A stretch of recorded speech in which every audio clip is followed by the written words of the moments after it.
देश प्रदेश में आपका स्वागत है। मैं हूं शारिक खान। कानपुर के इत्र कारोबारी पीयूष जैन के घर जीएसटी टीम की रेड आखिरकार 5 दिन बाद आज खत्म हो गई। कानपुर और कन्नौज में उनके घर चली रेड में 196 करोड़ कैश, जबकि 23 किलो सोना और 600 किलो चंदन का तेल बरामद किया गया, जिसकी कीमत 6 करोड़ के आसपास, यानी तेल की कीमत करीब 6 करोड़ रुपए के आसपास बताई जा रही है।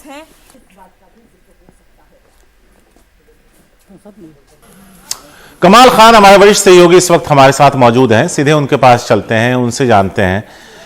कमाल, अगर इन 5 दिनों की बात करें तो हर दिन हर पल बहुत सारे लोगों की नजर थी उन नोट की गड्डियों के निकलने का जो सिलसिला था उस पर कि आखिर ये आंकड़ा जो हर घंटे हर पल बदल रहा था कहां जाकर थमता है, और आज आखिरकार वो तस्वीर भी साफ हो गई।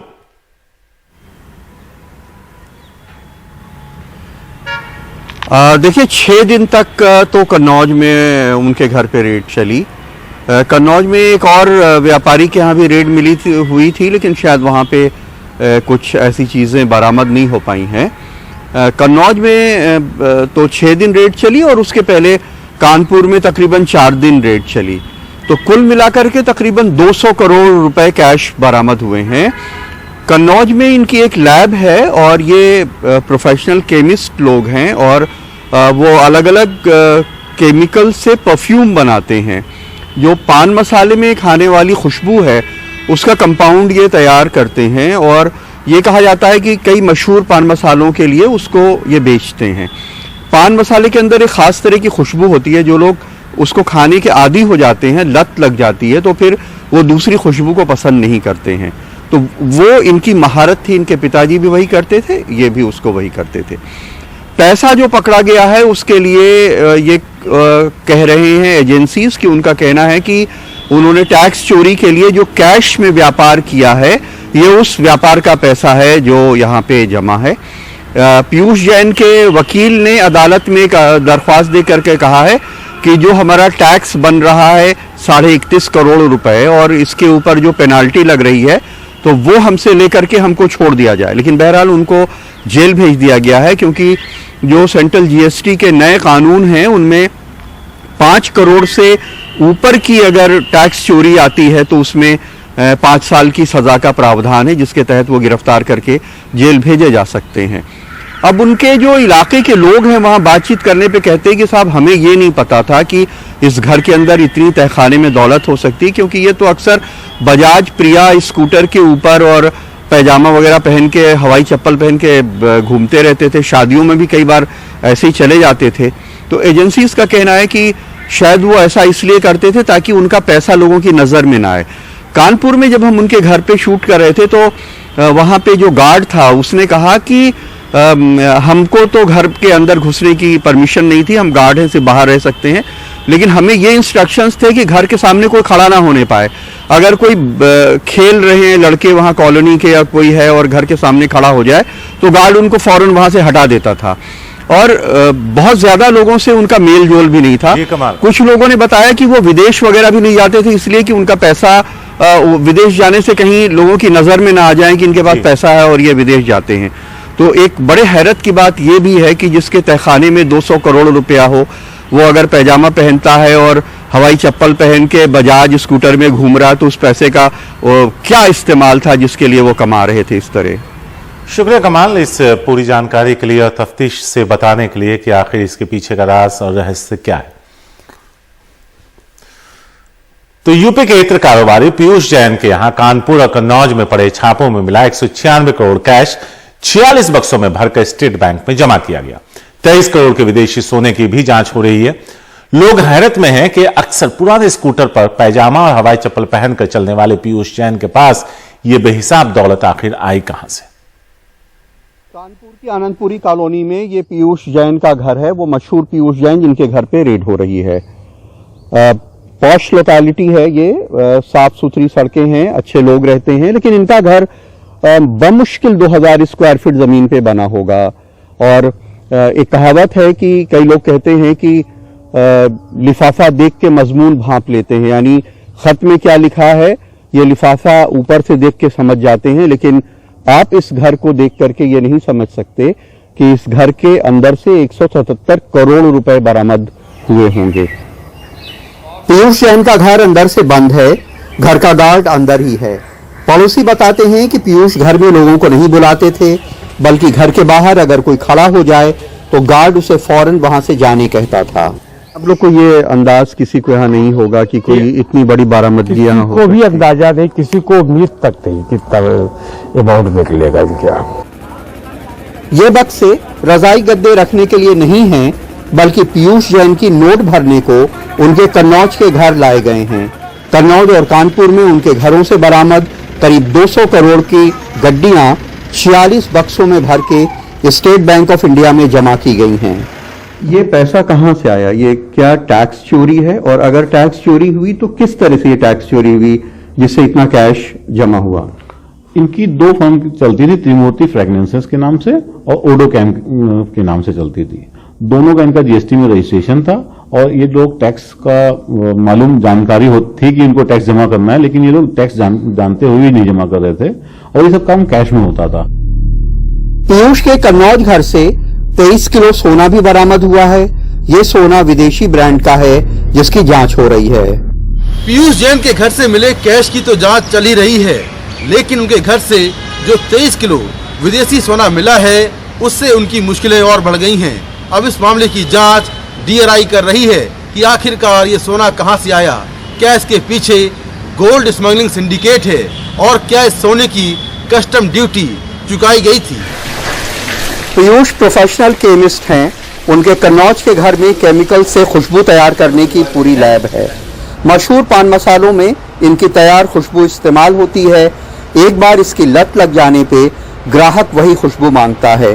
पीयूष के पड़ोसी कहते हैं कि वो अक्सर कुर्ता पैजामा और चप्पल पहनकर बजाज प्रिया स्कूटर से घूमते दिखते हैं। जांच एजेंसी कहती है कि शायद वो ऐसा इसलिए करते होंगे ताकि उनकी दौलत लोगों की नजरों में ना आए। इनका स्वभाव इतना नॉर्मल था कि हमेशा जब तीर पास में चलते हुए थे तो कोई बड़े परिवहन का प्रयोग नहीं करते थे, हमेशा स्कूटर से प्रयोग करके उसी से जाते थे। ये तो पता था इनका पैसा है, लेकिन ये नहीं मालूम था इतना ज्यादा पैसा है। पेनाल्टी के संबंध में पीयूष जैन के वकील अब अदालती लड़ाई की तैयारी कर रहे हैं। फिलहाल उन्होंने अदालत से दरख्वास्त की है कि वह बरामद रकम पे टैक्स और जुर्माना देने को तैयार हैं। एसबीआई में हमारे वकील ने अंडर कस्टडी ही एप्लीकेशन दी थी डीजीजीआई अहमदाबाद को कि साहब आपने चूंकि ये पैसा हमारा कहा है और हमारे नाम से ही एसबीआई में इसको जमा कर दिया है, तो आप इसकी जो पेनाल्टी और इंटरेस्ट बनता है वो आप हमसे ले लें। जांच एजेंसी कहती है कि व्यापारी ने टैक्स चोरी की इसलिए रेड हो रही है। बीजेपी के लोग कह रहे हैं कि ये सब समाजवादी पार्टी के लोग हैं जिनके यहाँ रुपया पकड़ा जा रहा है। समाजवादी पार्टी कह रही इनसे हमारा कोई ताल्लुक नहीं। लेकिन बहरहाल चुनाव से पहले चूंकि छापे पड़ रहे हैं इसलिए इस पर सियासत होना लाजमी है। अब अदालत में साबित होगा कि किसने चोरी की, कितनी की और की या नहीं की। कानपुर में विनीत वर्मा, आलम और अरुण अग्रवाल के साथ कमाल खान, एनडीटीवी इंडिया। इत्र कारोबारी पीयूष जैन के घर छापेमारी पर सियासी बहस भी छिड़ चुकी है। पीएम मोदी अखिलेश यादव की पिछली सरकार पर हमला बोल रहे हैं तो अमित शाह ने समाजवादी इत्र का कारोबार कहकर तंज कसा है।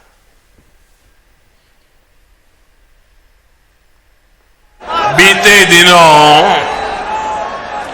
जो बक्से भर भर के नोट मिली है, नोट, उसके बाद भी ये लोग यही कहेंगे कि ये भी हमने ही किया है। 2017 से पहले भ्रष्टाचार का जो इत्र उन्होंने पूरे यूपी में छिड़क रखा था, वो फिर सबके सामने आ गया है। लेकिन अब वो मुंह पे ताला लगा के बैठे हैं, क्रेडिट लेने के लिए आगे नहीं आ रहे हैं। कुछ दिन पहले इनकम टैक्स विभाग ने रेड लगाई। भाई अखिलेश को पेट के अंदर बहुत मचलन होगी। क्यों रेड लगा रहे हो? ये राजनीतिक फैसले है, ये राजनीतिक द्वेष के कारण रेड लगी है। और आज उनको जवाब देते नहीं बनता है ये समाजवादी अत्तर बनाने वाले के वहां से 250 करोड़ रुपया कैश मिली है। 250 करोड़ रुपया। मुझे बताओ 250 करोड़ किसका है? किसका है? ये यूपी की गरीब जनता का लूटा हुआ 250 करोड़ ये अत्तर वाले के घर से निकला है मित्रों, अत्तर वाले के घर से। पीएम मोदी और गृह मंत्री अमित शाह के हमलों का जवाब देने में अखिलेश यादव भी पीछे नहीं रहे। नोटबंदी, इनकी योजना जो फैसला लिया था वो योजना इनकी फेल हुई है। आखिरकार नोटबंदी का असर देखिए आप, आज भी नोट मिल रहे हैं।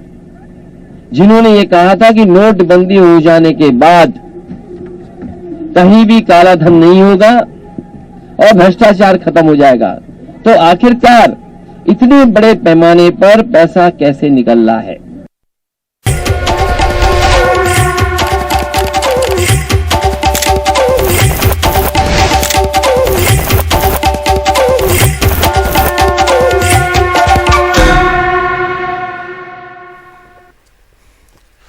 मंगलवार को यूपी के लखनऊ के योजना भवन में निर्वाचन आयोग ने विभिन्न दलों के प्रतिनिधियों के साथ बैठक की। इस बैठक में तमाम दलों के नेताओं ने निर्वाचन आयोग के सामने अपनी मांगें रखी। आरएलडी के प्रतिनिधिमंडल ने निर्वाचन आयोग से चुनाव समय पर कराने और संविधान विरोधी बयानों पर रोक लगाने की मांग की। वहीं बीजेपी एमएलसी एके शर्मा ने महिला मतदाताओं की समीक्षा की मांग की। साथ ही कांग्रेस ने मांग की कि चुनावी रैलियों के लिए कोविड नियम समान रहने चाहिए, चाहे वो पीएम की रैली हो या किसी अन्य नेता की। यूपी के हापुड़ में बीजेपी के राष्ट्रीय अध्यक्ष जेपी नड्डा की जनसभा थी। बड़े बड़े होर्डिंग्स में लाखों रुपए खर्च किए गए, लेकिन वहां आई जनता उन्हें उखाड़ कर ले गई। उनका कहना है कि उनके चूल्हे में काम आएंगे, क्योंकि सिलेंडर के दाम बहुत बढ़ गए हैं। पैसे नहीं है तो जलावन के तौर पर इसका इस्तेमाल होगा। क्या काम आएंगे आपकी? लकड़ी चूल्हा में जलाना। क्यों? कर लो, खाना बनाना। लकड़ी जलाते हैं अब भी। सरकार ने तो आपको सिलेंडर दिया है जो योजना का, वो नहीं हमें ना मिला। हमने पहले हमने वैसे ले लिया। तो ये 1000 रुपए का सिलेंडर है, गरीब आदमी कहाँ भरे जा रहे हैं? चूल्हे में जलाएंगे और किसके लिए ले जा रहे हैं? सिलेंडर नहीं है? गरीब है हम तो। सिलेंडर है आपके पास? सिलेंडर 1000 का हो रहा है सिलेंडर। तो 1000 रुपए का सिलेंडर होने की वजह से आप लकड़ी लेके जा रही हैं? और क्या चला? लकड़ी चूल्हा ही जलाएंगे। तो सिलेंडर नहीं है आपके पास? भैया सिलेंडर अगर खत्म हो जाता है तो मजबूर आदमी कहाँ से भरा पाते हैं? 1000 रुपए में सिलेंडर भरता है। सरकार की योजना है, सरकार ने दे रही है गरीबों को। उज्ज्वला योजना के अंतर्गत सिलेंडर नहीं मिला आपको? ना, कनेक्शन का ही है हमारे तो। हरिद्वार में धर्म संसद के दौरान हेट स्पीच के मामले में नया मोड़ आ गया है। अब इस मामले में हेट स्पीच देने वालों ने ही हरिद्वार के मौलानाओं के खिलाफ पुलिस में शिकायत दर्ज कराई। पुलिस के पास जब शिकायत लेकर ये लोग पहुंचे तो बाकायदा उसका वीडियो बनाया, जिसमें ये लोग पुलिस अधिकारी को घेर कर खड़े हैं और हंसी ठहाके लगाते दिखाई दे रहे हैं। वहां मौजूद साध्वी अन्नपूर्णा पुलिस से उनका पक्ष सुनने की बात कह रही है। उसी बीच नरसिंहानंद ने उन्हें यह कहते हुए साफ सुना जा सकता है कि पक्षपात क्यों, निर्णय हमारे ही पक्ष में होगा। होने के बाद आपकी ओर से संदेश जाना चाहिए कि आप बायस्ड नहीं है, आप प्रशासनिक अधिकारी हैं, संवैधानिक हैं और आप सबके प्रति इक्वल न्याय करेंगे। यह उम्मीद हम आपसे रखते हैं और आपकी सदैव जय हो।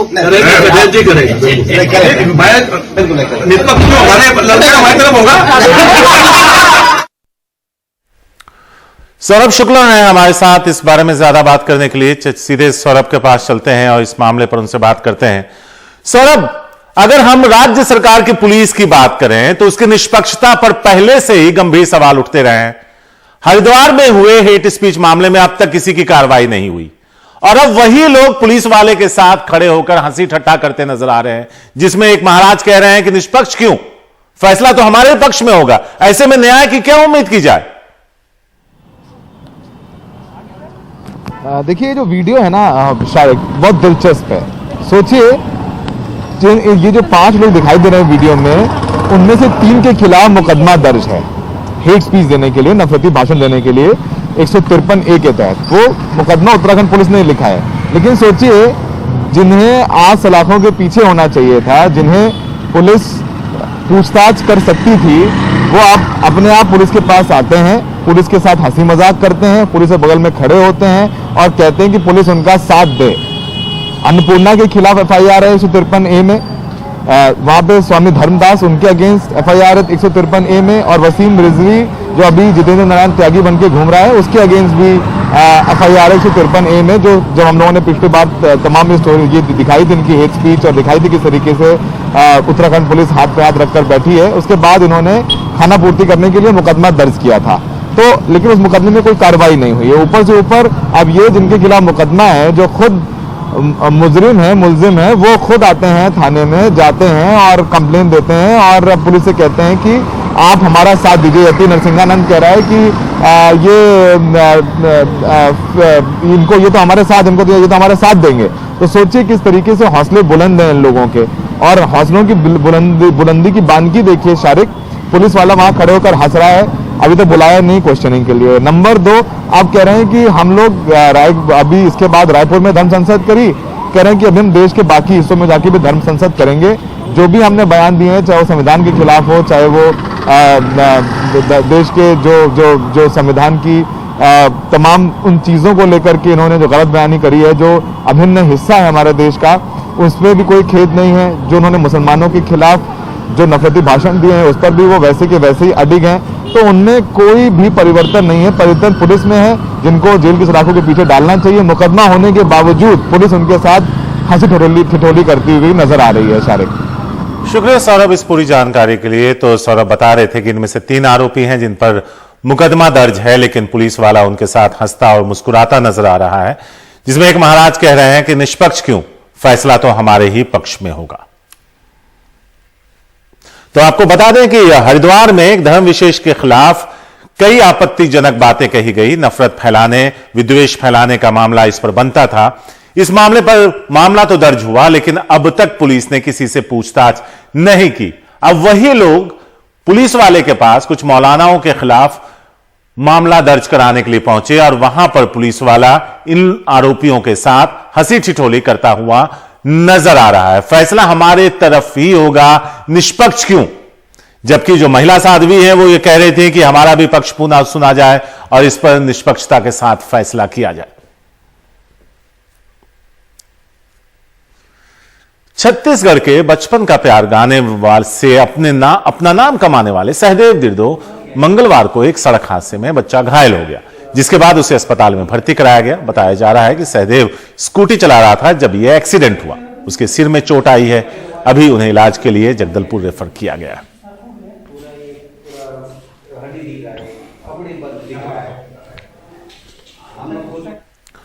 पहाड़ों पर बर्फबारी का सिलसिला जारी है। लगातार बर्फबारी से पहाड़ों पर बर्फ की सफेद चादर बिछ गई है। तापमान में भी गिरावट दर्ज की गई है। उत्तराखंड के पिथौरागढ़ के मुनस्यारी में जबरदस्त बर्फबारी देखने को मिली है। बर्फबारी से पर्यटकों के चेहरे खिल गए हैं। बर्फबारी के बाद पहाड़ों का नजारा और भी ज्यादा खूबसूरत हो गया है। ताजा बर्फबारी के बाद सड़कें पूरी तरह सफेद हैं। कई जगहों पर बर्फ की मोटी चादर जम गई है।